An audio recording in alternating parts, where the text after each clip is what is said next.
Ini akan menceritakan pengalaman horor yang dialami sama Wawa kita ketika dia dan juga keluarganya lagi mudik lebaran di kampung halamannya. Dan dari berlibur lebaran inilah Wak, dia dan keluarganya tiba-tiba mengalami rangkaian kejadian aneh sampai akhirnya mereka mengetahui sebuah rahasia besar terkait masa lalu sang Bude. Ya, gimana kisah selengkapnya? Jadi tanpa berlama-lama kita langsung masuk aja ke apanya ya. Check it out.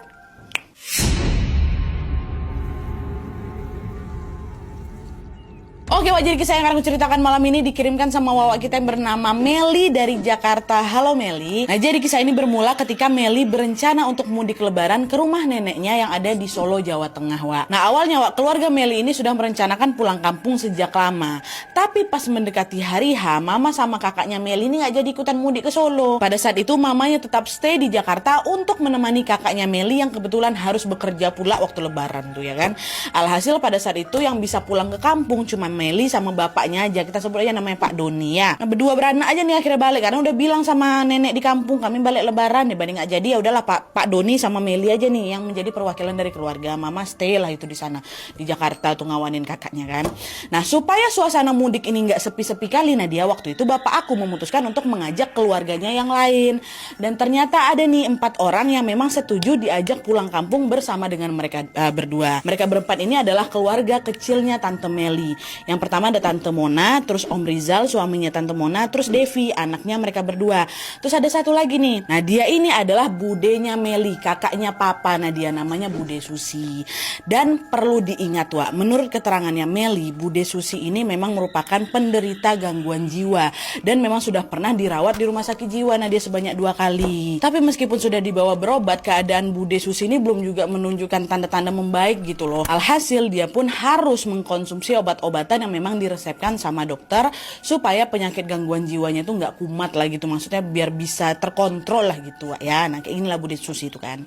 Nah, akhirnya ikutlah nih mudik. Nah, di sepanjang perjalanan Meli sama keluarga itu sebenarnya juga sempat merasa khawatir Wak, kalau Bude Susi ini kumat secara tiba-tiba. Kata si Meli nih, oh ya, kalau pas lagi kumat-kumatnya Nadia, Bude Susi ini biasanya bakal ngamuk-ngamuk, teriak-teriak histeris gitu sampai bisa mengganggu orang sekitar lah. Kami juga panik kalau misalnya dalam perjalanan ini kayak gimana, cuman mau ditinggal juga nggak tega kayak gitu kan. Dia juga mau ketemu sama mamanya di Solo. Dan akhirnya kami bismillah aja minta perlindungan Allah, kasih obat, dan alhamdulillahnya kekhawatiran itu juga tidak terjadi Wak, karena di sepanjang perjalanan Bude Susi tampak tenang dan bisa mengontrol dirinya sendiri. Aman lah pokoknya. Dan dari sini Pak Doni pun bisa mengendarai mobilnya dengan sangat lancar sampai akhirnya mereka sampai dari Jakarta ke kota tujuan mereka, yaitu di Solo, Jawa Tengah dengan tenang.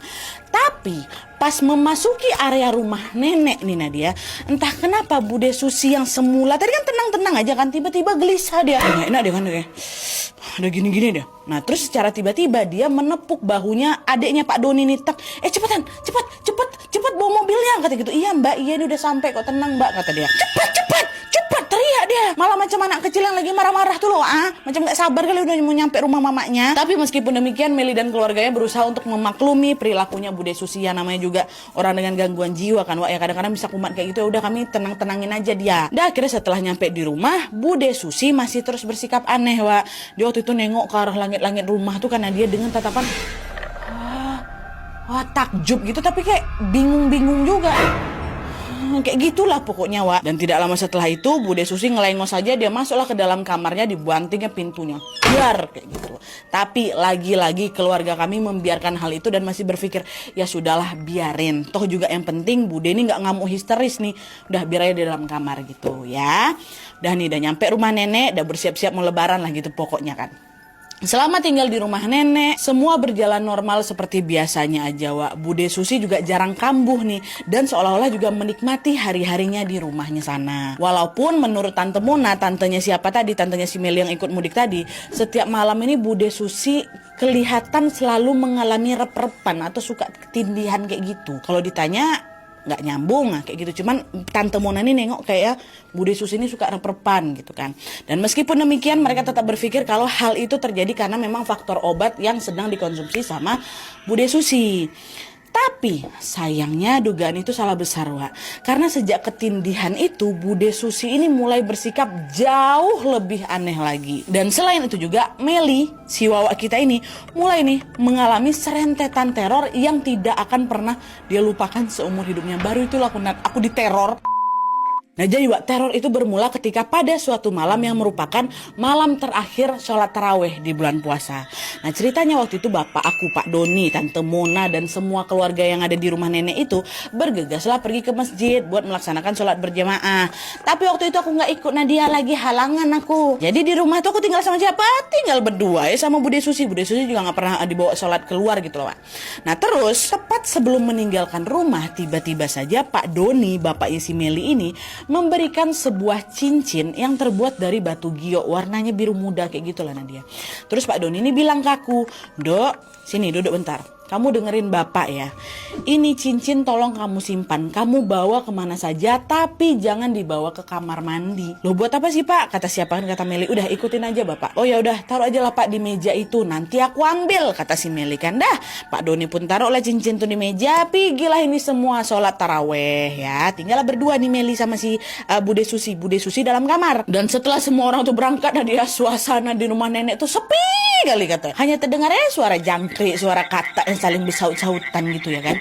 Dan selain sepi juga, Meli ini tiba-tiba merasa hawa malam hari itu nggak nyaman, nggak enak aku di rumah nenek. Kenapa ya kayak gitu? Akhirnya si Meli ini memutuskan untuk baca buku di teras depan sambil mencari udara segar ceritanya kan. Tapi waktu lagi bersantai di depan tuh si Meli ini justru merasa gelisah. Gegara si Meli ini ngerasa seperti ada banyak orang yang lagi perhatiin aku, Nadia. Padahal depan tuh gak ada siapa-siapa. Apa ya, aku gak tenang aku di depannya. Kayak nengokin aku Nah udahlah, itu perasaan aku aja tuh katanya kan. Ditepis lah pikiran buruknya, dia lanjut lagi baca buku. Terus beberapa saat kemudian Meli kebelet pipis Di sini dia agak takut. Kenapa? Karena memang aksesmu ke kamar mandi nenek aku tuh dia gelap, sulit lah ke sana pokoknya. Dan FYI tadi aku sempat bilang, rumah neneknya Meli ini merupakan rumah joglo gitu, di mana kamar mandinya terpisah dengan bangunan utama. Dan selain itu kamar mandi ini juga terletak di bagian belakang rumah tuh loh. Bukan di belakang aja, juga agak ke bawah, jadi harus naik tangga kayu gitu. Makanya kalau misalnya mau ke kamar mandi, Mel ini harus menuruni beberapa anak tangga terlebih dahulu, jalan lagi ke belakang, baru nyampe kamar mandi. Cuman lagi kan gegara kebelet, Meli pun berusaha untuk menepis rasa takutnya dan tetap pergi ke kamar mandi belakang tuh. Nah, dia nyampe, tutup pintu kunci. Pas lagi jongkok nih Nat ya, tiba-tiba si Meli dengar ada suara orang kayak suara tuh dari atas. Entah kenapa pula adekku longokkanlah kepala aku ke atas genteng tuh. Pas pula di atas genteng tuh jadi nggak semua genteng, ada macam kayak kaca gitu loh, ya kan? Sepetak kaca gitu. Terus lebihnya genteng-genteng, bayang kan? Waktu aku tengok ke sana, Nadia, ternyata di situlah aku bisa melihat dengan jelas ada sepasang mata besar merah menyala lagi melotot sama aku sambil tersenyum. Ditampakkannya kedua gigi taringnya tuh Nadia. Hehe, katanya gitu. Dia tengok sama aku kan, disut-sutnya aku balik. Kata gitu kan ngajaran tuh nih. Macam lagi digodanya aku Nadia. Apa gak ketakutan aku? Dan di detik itu juga langsung naikkan celana aku, gak sempat cebok aku Nadia. Berlari aku sekencang-kencangnya kan. Mau balik lagi nih ke dalam kamar. Tapi pas baru aja mau masuk ke pintu utama supaya mengarah ke bangunan utamanya rumah itu, lagi-lagi teror balik muncul. Sekitar jarak 5 meter Nadia, dan mau masuk pintu depan ya, pintu belakang depan, pintu menuju ke bangunan utama maksudku, 5 meter menuju ke sana. Meli melihat dengan jelas bahwa ada 3 pocong yang lagi berjejer. Memang gak depan pintu tuh Nadia, dekat sebelahnya berjejer 3 pocong tuh. Dan dia mengeluarkan bau busuk yang betul-betul menyengat. Aku gak pernah cium bau sebusuk itu. Kalian ingat bagian bau busuk ini? Bau kali. Astagfirullahaladzim. Semakin berlarilah si Mary. Masuk lagi ke dalam kamarnya, langsung ditutup pintu tuh. Dia tarik selimut, dia tutup badannya, langsung baca ayat kursi. Belum selesai nih Wak, belum. Karena setelah berdoa Wak, bukannya menghilang teror tuh, justru malah jadi makin ekstrim lagi tuh kalian. Saat itu Meli, aduh aku tuh bayang pada saat itu Meli waktu dia berselimut tuh baca-baca, ya Allah astagfirullahaladzim, auzubillah gitu kan. Waktu dia lagi menggigil dalam selimut itu, tiba-tiba Meli kembali lagi mendengar suara gagang pintu kamar itu cetak kayak gitu. Seolah ada orang yang ingin masuk ke dalam kamar Wak. Terus dalam ingatan Meli, Meli ini semacam mendengar ada orang bilang, buka. buka. Kayak gitu, aku nggak tahu itu betulan apa nggak, tapi itu yang ku dengar. Nah, dan yang lebih mencekapnya lagi, Wak, secara tiba-tiba Meli mendengar suara Bude Susi. Bude Susinya berteriak, ampun, ampun, aku nggak mau ikut, ampun, kata Bude Susi. Bude waktu itu ngomong berulang-ulang, aku mau ngecek, takut aku. Kaget aku memang, itu Bude kenapa? Apa dia jangan-jangan diganggu sama sosok yang aku tengok tadi, diganggu pocong tadi, dia enggak. Penasaran juga aku, tapi aku nggak mau keluar dari kamar tuh. Nah, dia takut, aku nampak 3 pocong tuh lagi macam mana. Pun di saat dia di dalam selimut tuh, Wak, ternyata si Meli ini masih cium bau busuk yang baru dia cium tadi tuh. Ada macam mengikut dari dalam tuh. Nah, di tengah kepanikan itu Meli langsung ambil handphone nih, langsung mau diteleponnya bapaknya kan. Waktu ku telepon nggak ada sinyal tiba-tiba. Nah, dia bayangkan nggak ada sinyal.